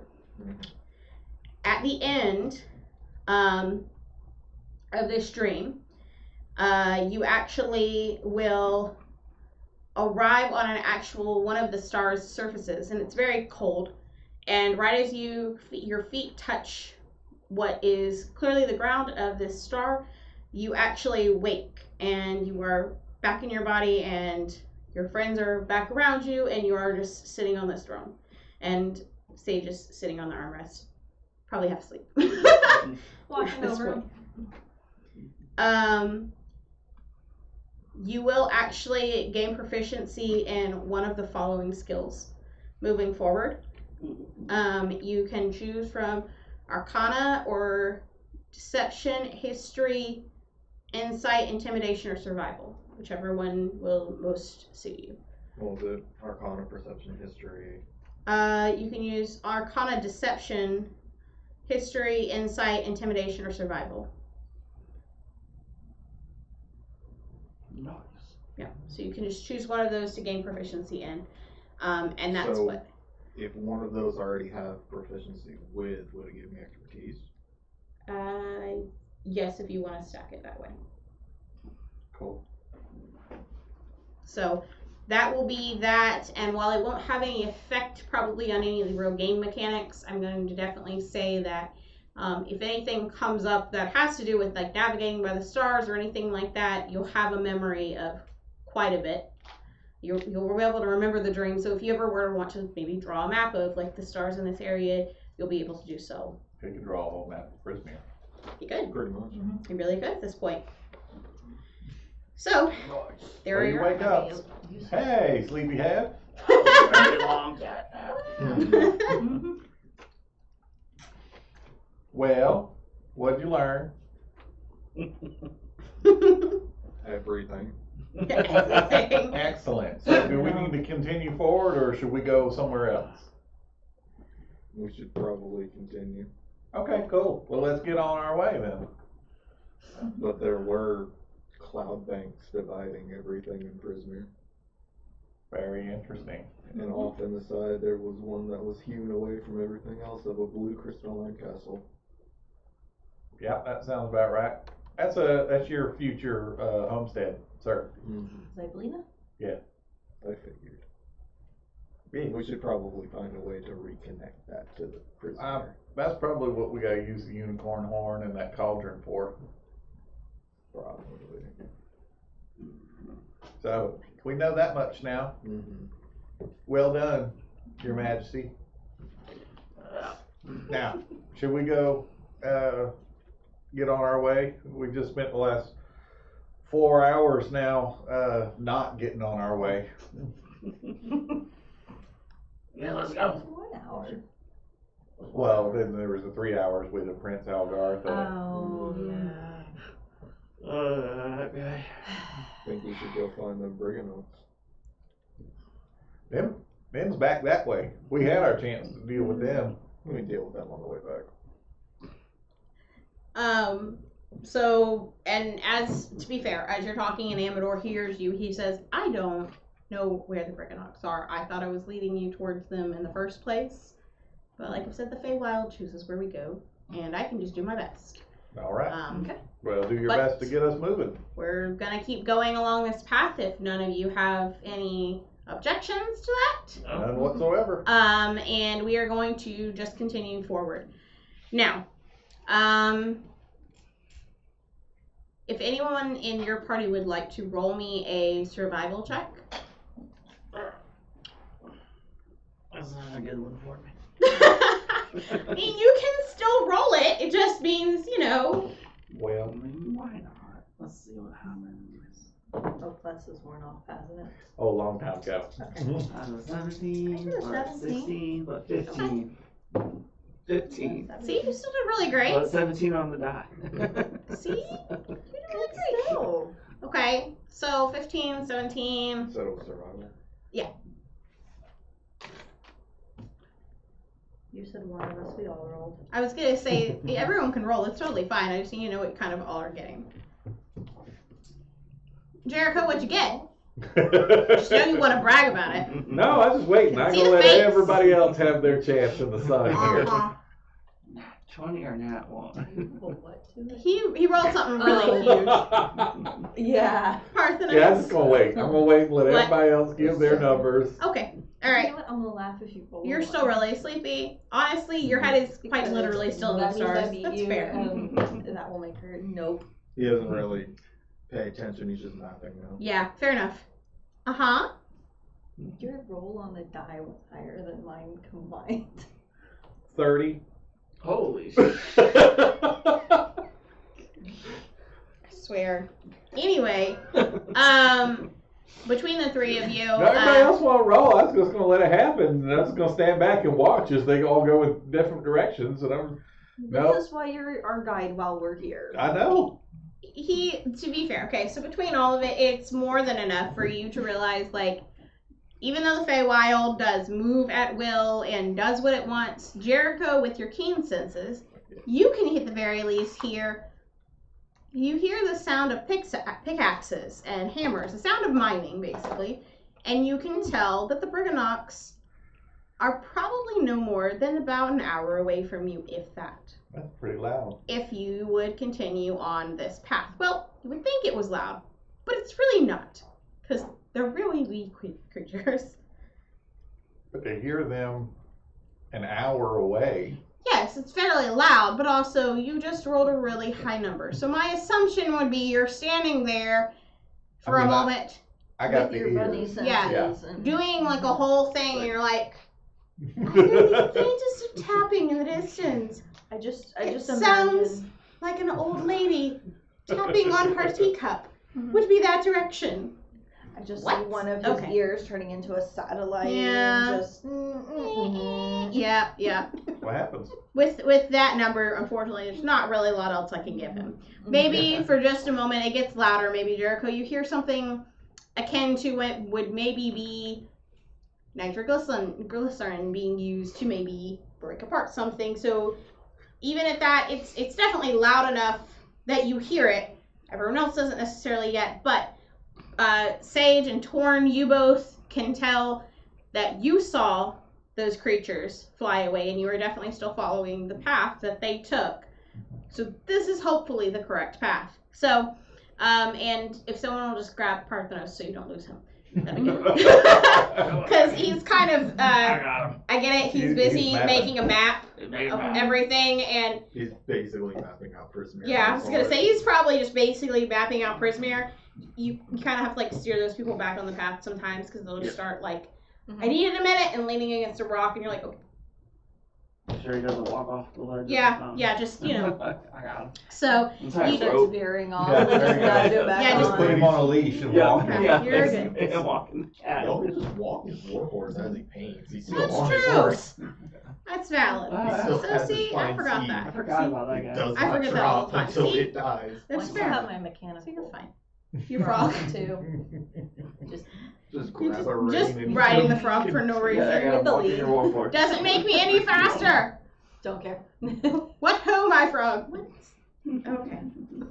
Amador's like, who am I to judge? I'm talking flower. I'm good. Okay, so you will travel the next hour. You're good to go. Nothing will distract you or anything for the next while. Everything's good to go. You can just kind of move forward. You see the normal things you would see as you begin going back up the mountain. You see mountain and very little vegetation. The mountain is a mountain. It is indeed a mountain. There's not. There are rocks. It's for the most part nothing special. There are just rocks here. The only odd thing or out of place thing that you will see at any point is the one of you with any passive perceptions. I think Jericho, yours is how high? 18. 18 is other than Jericho, does anyone have a higher passive perception, a 16 or higher? Okay. Jericho, you'll be, yeah, I know, right? Like what? I got Jericho's- 7. Yeah, I know, I was gonna say, I don't Doing my think job. so, but just wanna make sure. Jericho, the only thing you'll see is, you'll actually kind of just, as you're moving forward, you'll actually be able to see random shadows of goblinoids that seem to kind of keep up with you for a while. There Oh, that's doesn't okay. appear to be anything attached to them, just the shadows. But you've also already been told that she takes shadows from people, so you can assume that might have something to do with this. But other than that, they just kind of follow along. For a while, at some point, they can tell that you see them. So when they can tell you see them, they start trying to make like gestures like they're gonna like try to grab one of your friends or something. But yeah, mostly just shadows. So, you know, whether that, I mean, you're just like, oh, yay, whatever. Either way, but nothing really otherwise. You just kind of see them like make faces and try to look like they're gonna reach for your friends or scare them or something, but they can't even scare the horse because the horse doesn't see them. So, you know. Other than that, you keep moving and you begin to hear, all of you now, Jericho's been hearing this for a little while, but everyone else starts to hear the sound of hundreds of tiny pickaxes and hammers chipping away at stones.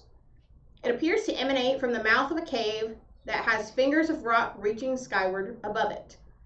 You can see statues of these irate, hairy creatures with cloven hooves are positioned so that they lean around the trees and peer over boulders and all stare balefully at the cave entrance. The cave itself is large enough for any of you, or this cave area would be large enough for you to enter, but it's pretty small. Not huge like you would normally expect, but it's fairly small. But you do see what you'd already talked to the Chorids, so you know that they said that they try to leave statues that they hope will scare them. So you can tell that these statues are really just statues that the Chorids have crafted and have left to like leer at the Briganox to attempt to get them to run away. Okay. So, how are we approaching this? My liege, They're mice. we have encountered They are my size. the cave of the Briganox. How would you like for us to handle this?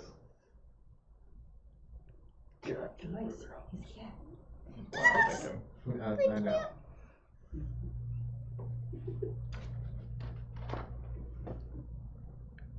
None of you will understand it, but he starts talking in Leonin to himself.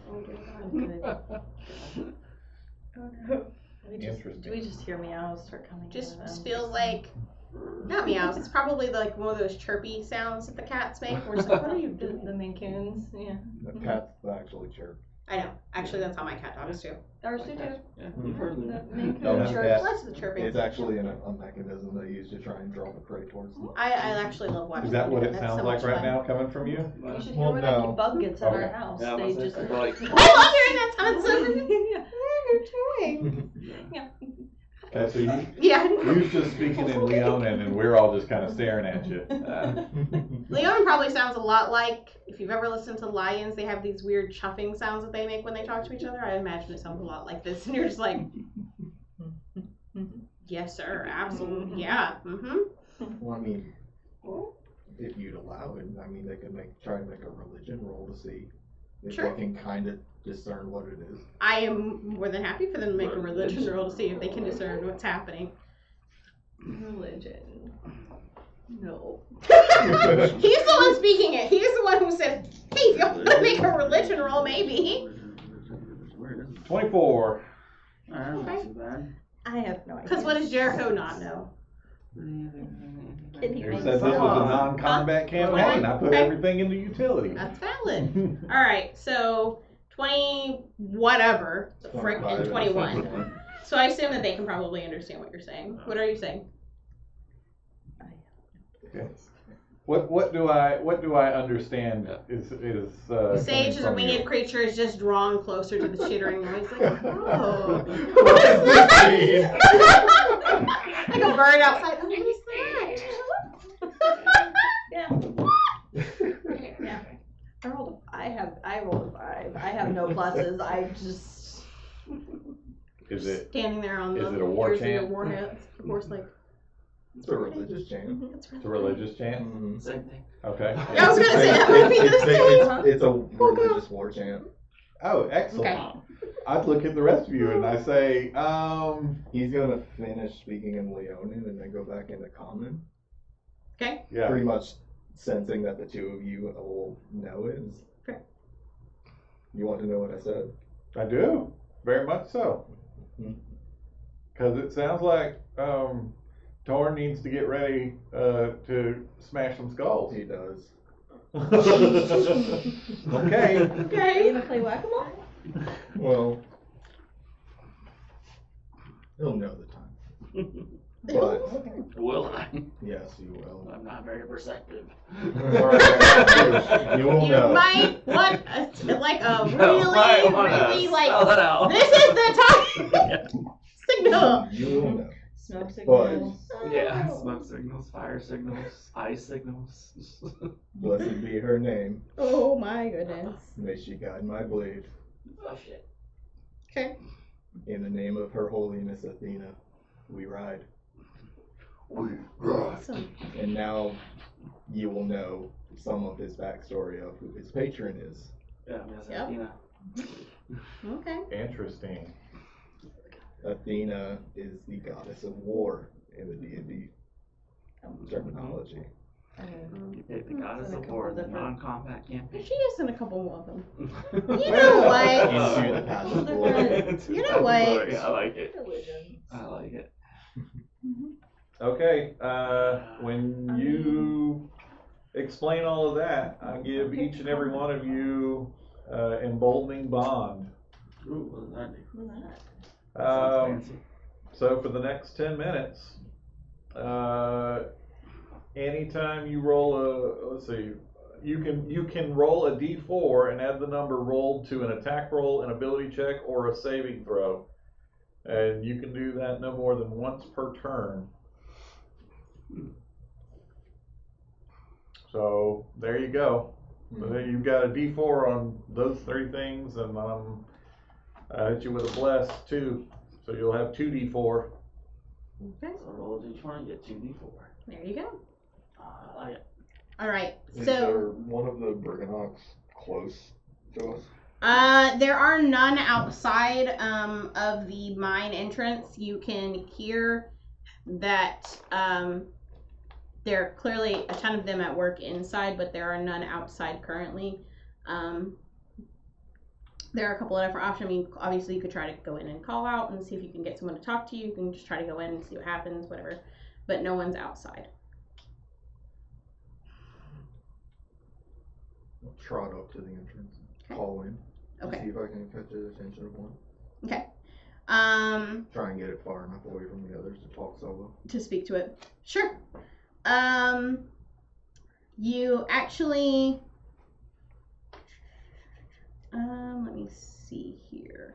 So, what's gonna actually happen is, as you're calling out, and you're gonna notice that the mine itself is 8 foot tall and it's only 3 foot wide, these tunnels. So, if you decide to go inside, I can't fit.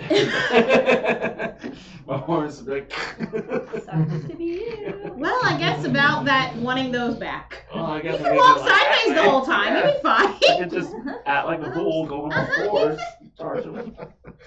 Alright, so, as you call out, what do you say when you call out Parthenos? Just along the lines of, we heard that you have problems with cords. We might be able to help with that. Okay.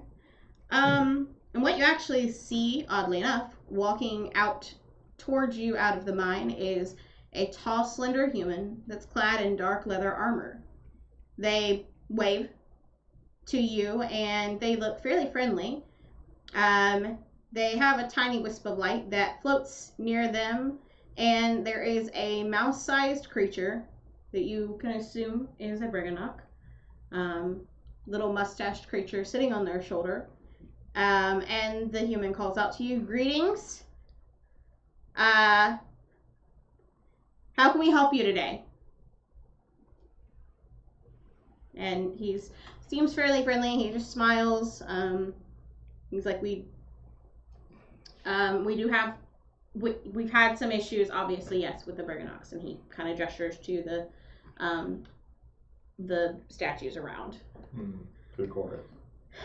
Yeah, of course, yeah. And he's like, we have no direct,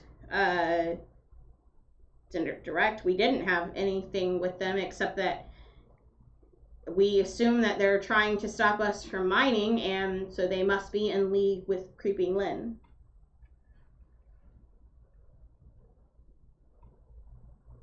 Is the hag here? Yeah, I thought so. Yes, that's her. That's She has all the names. Just all the names. And Endolin, Creeping Lynn, there's just so They many. said you were mining for her. No. Insight. Okay. because of he said, she said, boy. She said torn shit. Yeah. She said Minotaur. 21. Is he lying? Nope. Tell him the truth. He's being honest with you, as a matter of fact. Who has, other than Jericho, passive perception of 14 or higher? I know not Torn. You said yours is 7. Yeah. What is Parthenos again? 13. Damn it. Okay. Okay, never mind. Just me. Only Jericho again. Jericho, as you're kind of looking at this guy, attempting to kind of suss out whether you think he's telling the truth or not, you can actually see there are 2 more little Briganocks that are actually hiding on him. One is tucked into a little belt pouch, kind of just peeking out. And if you look down at his boots, he's wearing boots with, a little bit of space in them, and you can see one of them peeking over the top of his left boot as well. Very much like rats that somehow cook under people's hats, I suppose. Yes. If you're not mining for her, what are they mining for? Oh, well, all wishes that are made in Prismare become wish stones, and we mine those. That's what is in this cave. What? For who? For what? Well, not Purpose. for her. Basically, we use them. Let's see here. Because he starts to explain, they use them for a lot of things, but he's like, we're absolutely not in league with Creeping Lynn. She kidnapped one of our architects. He was one of our best, and I can see where someone might think that we were in league with them because Gelmo, our architect, I mean, obviously he's been kidnapped. He has nothing better to do, and he just really is one of the creative types that has to do something. So I can see where she maybe has something in her place that might look like we would be, and we aren't. As a matter of fact, as much as we're able to, we really love giving these wishes back, giving these wish stones to people if we're able to, once we've carved them out. Anyone who comes can, get the wish stone that may have been the manifestation of their wishes. But other than that, we just, summer wishes are bad and we throw those out. No one should have those. But generally, we can cut them into beautiful gems. Wishes have a heart of their own. But we definitely don't have any. We wish she was gone. I would have to say she might be the reason for most of the more foul wishes that we've found lately. Hearing that they cut them into gems, Parthenos is going to take out the star sapphire and show it to him. Like something like this? Something kind of like that one. That one feels like a luck stone, but yes, much like that. It was given to me by one of the queens of the Corins. They have some skill. Okay, so For some reason, they said that your mining interrupts their games. It's apparently too loud. I don't know that we can make it any quieter.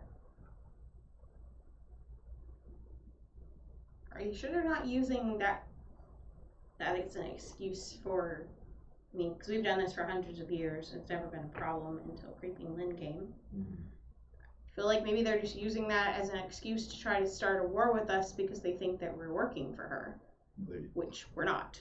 Did say that you were. They 100% believe you are. Asked us to deal with it. Yep. We very much came to genocide you. If But I guess that's not happening. well, let's not be too hasty. Yep. If you say that, then the human you've been speaking with will step back and pull a sword and be like, "No. Oh, we're not gonna. My name is Molliver, and I am a member of Valor's Call, and I absolutely will not allow you to whole-handedly murder these creatures that are simply mining out the very wishes that you've yourself helped to put into. Wait a minute. Great Valor's Call. Well, let's go. We saved the dwarf guy. We saved Elkhorn. Did you? Yeah, he's a friend of ours. Heard about his call? I'm glad that Elkhorn is fine. And then there's good to know. Strongheart, and then there's this, and you guys are fighting war. He's his fanboy. I had assumed that all of the rest of my group had made it to Zybilina's palace, but No, not quite yet. He's in. I am. Beyond now. He's in hither. Or thither. Thither. He's in Thither? thither. Thither. Well, seeing as how that getting to Zybilina's palace is impossible right now. It is. The most direct route I've heard is something about having a guide to help you, but I believe that they said the most direct route would be to take to the air somewhere from Creeping Lynn's home. Which will soon be my home. That's all. Well then. That's all now I know. It seems like we're on the same side. Yeah, those calls with the brigands, they can't be all that bad. Well, I think the Koreds need to be educated. Yeah. What we have here is a failure to communicate. That's Well, right. look. Here's what I need to clear up. We can cut back on some of the hours that we mine, but are you sure the Koreds aren't working with her? Because we know that Creeping Lynn has locks of their magical hair that she uses to build her contraptions. Are you sure they're not working with her? We're pretty positive. Yeah, pretty positive. They taught me a fun dance to control Yeah, her. I think Lynn Hagface is stealing their hair and using it. Okay, that would track. Well, valorous call individual as such as you are. You probably ought to know. We's getting ready to go up in that castle there and bust her up. We already busted up one of her sisters, and this one's coming next. So, anything you can do to help us get there and help us out once we're there, we've got quite a few allies actually with us, including Eaglehawks. yeah, I mean, Staghawks. Paratons. Stag Eagles. Paratons. Paratons. Stag Eagles. Stag Eagle. Paratons is the fancy name, but Stag Eagles. Hmm. I got a penguin hawk. I got a hawk. Don't worry about this guy. Okay. He was supposed to be guy. He is something to behold. Hey, he really is. Yeah. My dreams. Well, Sleep. if you are indeed going to fight Creeping Lynn, I will not leave the Brigannox because I do feel that they need protection. They're small creatures. But I certainly can lead you through the mines, and there is a backdoor entrance that you can use out of the mines if you'd like to get That's in. where people are waiting for Yep. us. That you can use to get into Motherhorn. Cool. Let's do that. Awesome. Yeah. Okay. And also, yes, Mines. limit the hours that you're working so that the Chorids will know that we've done our job. Maybe even some rock or gem pieces for them to play their games as a peace offering. If Maybe. you have them to spare. We'll look into it. No offer, no promises, but I will look into it. With that, Molliver tells you, give me just a moment, please, though. And he steps back inside and confers with the Brigannock that apparently is on his shoulder and some of the others. And he comes back out and tells you, Trig here is, and he gestures to the Brigannock sitting on his shoulder, one of the leaders, and we have agreed that we will help you get through safely, as long as you, obviously, as per the rules, you don't draw on us, we won't draw on you. He's put his sword away at this point, and he's like, Technically, you already drew on us. So. yeah, but you already I threatened my people. genocide. Yeah. So we said we were going to, and then we haven't. You know, unfortunately, it's one of me and four of you, and these are small creatures, and I must defend them. So yes, of course I did. But then we found out who you was, so. Yeah, Valor's call's cool with us. Okay. Well, I'm glad to hear that. I'm glad that you all are prepared to come through this area with me, and I will be happy to lead you, like I said. And with that, he begins to walk further in the cavern, and he gestures you in. And Torn, however you need to get through. Don't know. I don't. Can you walk through sideways or anything? I could, yeah, probably. Okay. I mean, he is. Something he is like that. tall, he is fit and lean. Lauren, do you trust me? Oh no. Uh, Oh, no. I want me to something. He can probably walk you. That's No, okay. we got rid of the frost. no, we don't need a frog potion. That was a giant I frog. still have the potion. All right. Dude. So I put my hands on both sides of his face, and I lean in real close, and I go, "Don't resist." Oh god. I'm shielding my eyes. I feel like I'm shielding All right. And I polymorph him. into. I polymorph. Oh, well, I'm polymorph you into. All right. Well, Coasters, thank you for Got 2 joining weeks us to this figure week. it out. We have 2 weeks to come back and find out what kind of interesting creature Jericho will be polyforming our fabulous Minotaur into. And with that, we will go further into the mine. Thank you so much for joining us this evening, and we'll see you in 2 weeks. Thank you. Bye-bye. Good night. Goodbye, everybody. Tune in next week for Dragonlance. Yes, absolutely, please. All right. And I forget I have it because I just got it.